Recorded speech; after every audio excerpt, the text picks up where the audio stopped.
warahmatullahi wabarakatuh. Perkenalkan, nama saya Rizky Wahyudiarti. Saya dari Prodi Manajemen Universitas Pancasakti Bekasi dengan NIM 289205001. Di video kali ini, saya akan menjelaskan mengenai makalah saya untuk memenuhi tugas UAS saya pada mata kuliah Pengantar Ekonomi Makro dengan dosen pengampu Bapak Joni Tesmanto. Oke teman-teman, jadi di sini yang pertama ada cover untuk UAS Pengantar Ekonomi Makro. Dan selanjutnya ada kata pengantar. Lalu di sini ada daftar isi. Dan pada bab 1 yang akan kita bahas yaitu mengenai latar belakang ekonomi makro dan juga tujuan penulisan. Bab 2 terdapat perdagangan internasional, teori klasik, dan merkantilisme. Selanjutnya ada gambaran tentang perdagangan internasional dan rintangan dan kebijakan ekonomi internasional. Lalu di bab 3 ada stabilitas ekonomi dan keuangan negara. Yang kedua ada permasalahan pokok pembangunan ekonomi, ada perencanaan ekonomi, dan perencanaan pembangunan di Indonesia. Lalu ada penutup yaitu kesimpulan dan juga saran. Kita masuk pada bab 1, yaitu yang pertama latar belakang. Teori ekonomi makro adalah bidang ilmu ekonomi yang mengkaji fenomena perekonomian secara menyeluruh atau luas, misalnya inflasi, pengangguran, dan pertumbuhan ekonomi. Ekonomi makro merupakan pengetahuan ekonomi yang bersifat agregatif dan menampilkan teori-teori ekonomi makro yang sangat mendasar. Ilmu ekonomi makro ini mempelajari variabel-variabel ekonomi secara agregat atau keseluruhan. Dan variabel-variabel tersebut diantara lain ada pendapatan nasional, kesempatan kerja, atau pengangguran, jumlah uang beredar, serta laju inflasi, dan juga pertumbuhan ekonomi, maupun neraca pembayaran internasional. Dan dalam ekonomi makro dikenal adanya masyarakat konsumen, masyarakat produsen, dan pasar agregatif yang terbentuk dari permintaan agregatif dan penawaran agregatif. Dan selanjutnya ada tujuan penulisan, yaitu untuk mengetahui apa itu ilmu ekonomi makro, untuk mengetahui dan memahami teori klasik dan merkantilisme pada perdagangan internasional, lalu untuk mengetahui gambaran tentang perdagangan internasional, untuk mengetahui stabilitas ekonomi dan keuangan negara, serta untuk mengetahui perencanaan pembangunan di Indonesia. Kita masuk pada bab 2 yaitu landasan teori. Yang pertama, perdagangan internasional, teori klasik, dan merkantilisme. Teori klasik sendiri menjelaskan bahwa keuntungan dari perdagangan internasional itu timbul karena adanya komparatif yang berbeda antar dua negara. Dan kritikan dari teori klasik yaitu bahwa tenaga kerja nyatanya tidak homogeni. Mobilitas tenaga kerja di dalam negeri mungkin tidak sebahas seperti dalam anggapan klasik. Hal ini disebabkan oleh tingkatan keluarga, ketidaktahuan tentang pekerjaan yang baru di tempat, dan sebagainya.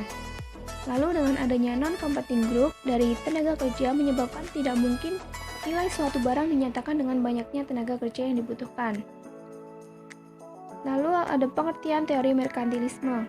Secara historis, merkantilisme adalah teori yang menyatakan bahwa kekuasaan suatu negara didasarkan pada kekayaan atau modal dibandingkan dengan negara-negara lain.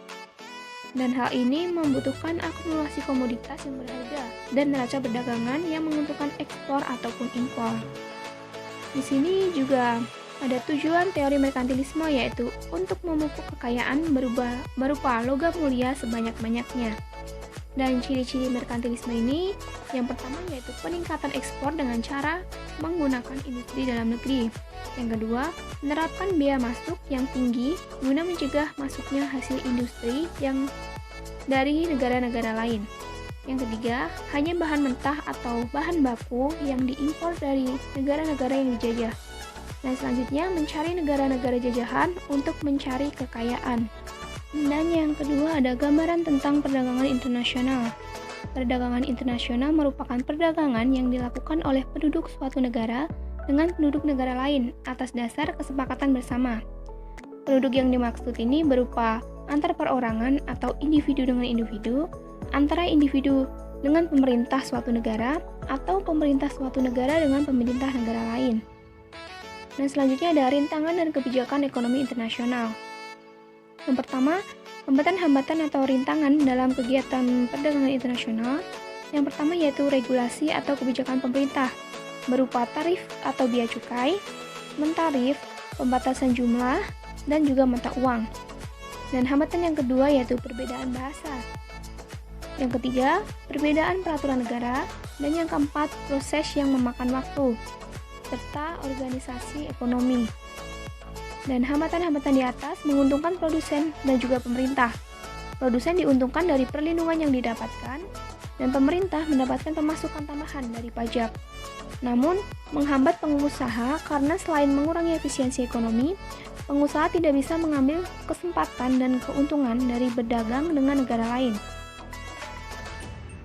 Selain itu, kebijakan ekonomi internasional dalam arti luas meliputi semua kegiatan ekonomi pemerintah suatu negara yang secara langsung maupun tidak langsung mempengaruhi komposisi, arah, dan kegiatan ekspor-impor barang dan jasa yang dilaksanakan oleh pemerintah tersebut. Karena itu, sekalipun suatu kebijakan ditujukan untuk mengatasi permasalahan dalam negeri, tapi bila secara langsung atau tidak langsung berpengaruh terhadap ekspor dan impor, maka dapat dimasukkan dalam kebijakan ekonomi internasional. Dan kebijakan perdagangan internasional sendiri terdiri atas kebijakan promosi ekspor, kebijakan substitusi impor, dan juga kebijakan proteksi industri. Kita masuk pada bab 3. Yang pertama yaitu stabilitas ekonomi dan keuangan negara. Stabilitas sistem keuangan sebenarnya belum memiliki definisi baku yang telah diterima secara internasional. Oleh karena itu, muncul beberapa definisi mengenai SSK atau stabilitas sistem keuangan yang pada intinya mengatakan bahwa suatu sistem keuangan memasuki tahap tidak stabil pada saat sistem tersebut telah membahayakan dan menghambat kegiatan ekonomi. Stabilitas sistem keuangan adalah suatu kondisi di mana mekanisme ekonomi dalam penetapan harga, alokasi dana, dan pengelolaan risiko berfungsi secara baik dan mendukung pertumbuhan ekonomi.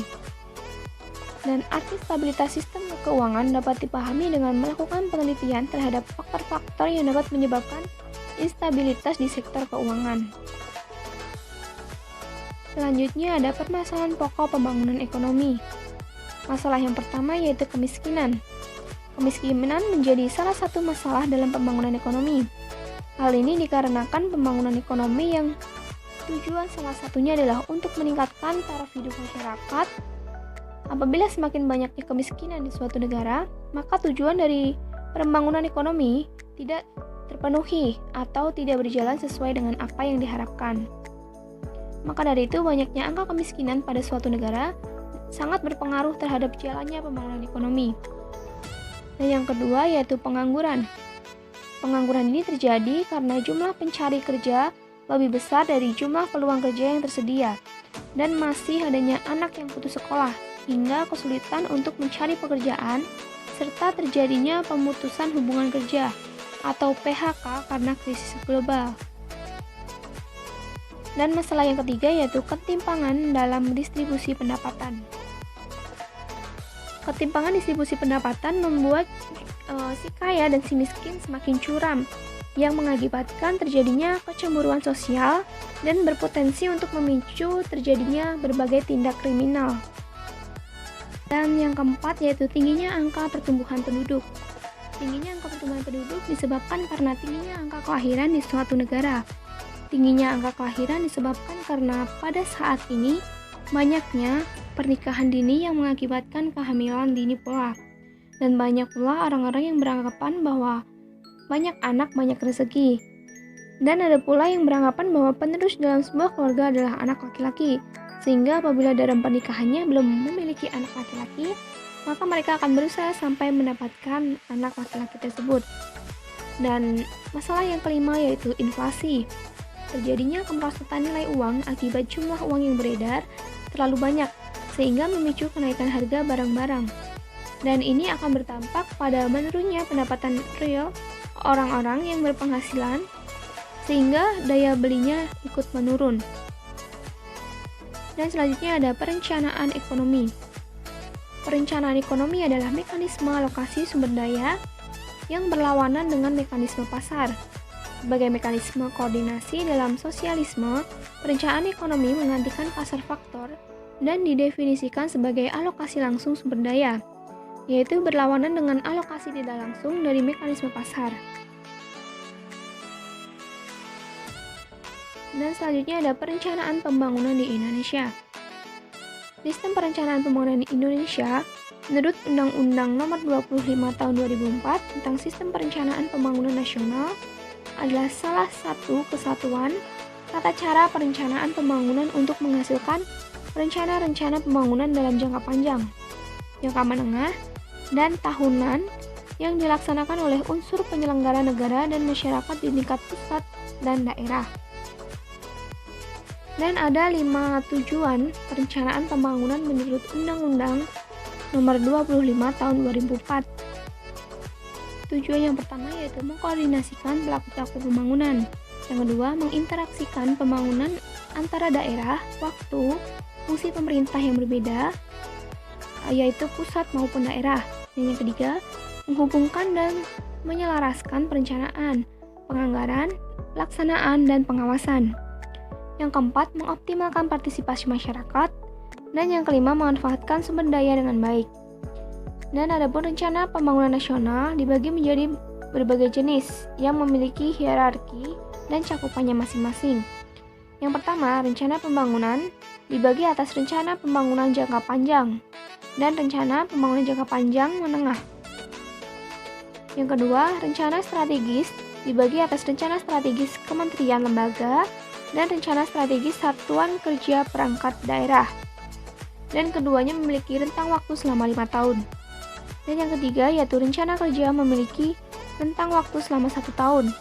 Rencana kerja ini terbagi atas 2 jenis, yaitu rencana kerja kementerian atau lembaga dan rencana kerja satuan kerja perangkat daerah.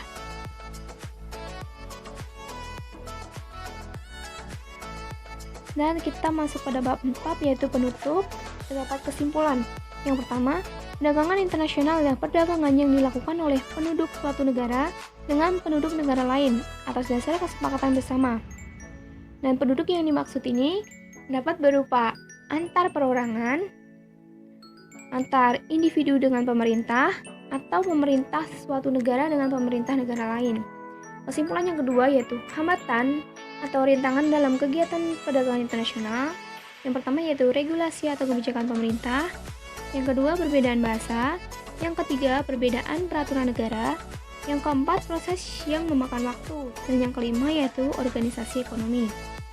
Kesimpulan yang ketiga, kebijakan perdagangan internasional terdiri atas kebijakan promosi ekspor, kebijakan substitusi impor, dan kebijakan proteksi industri. Dan kesimpulan yang keempat yaitu permasalahan pokok pembangunan ekonomi. Terdapat kemiskinan, pengangguran, ketimpangan dalam distribusi pendapatan, tingginya angka pertumbuhan penduduk, dan juga inflasi. Dan di sini juga ada saran-saran, yaitu saya sebagai penulis menyadari sepenuhnya jika dalam penulisan makalah ini masih banyak kesalahan dan jauh dari kata sempurna. Oleh karena itu, untuk memperbaiki makalah ini, saya meminta kritik dan saran yang membangun dari para pembaca. Sekian dari saya, terima kasih. Wassalamualaikum warahmatullahi wabarakatuh.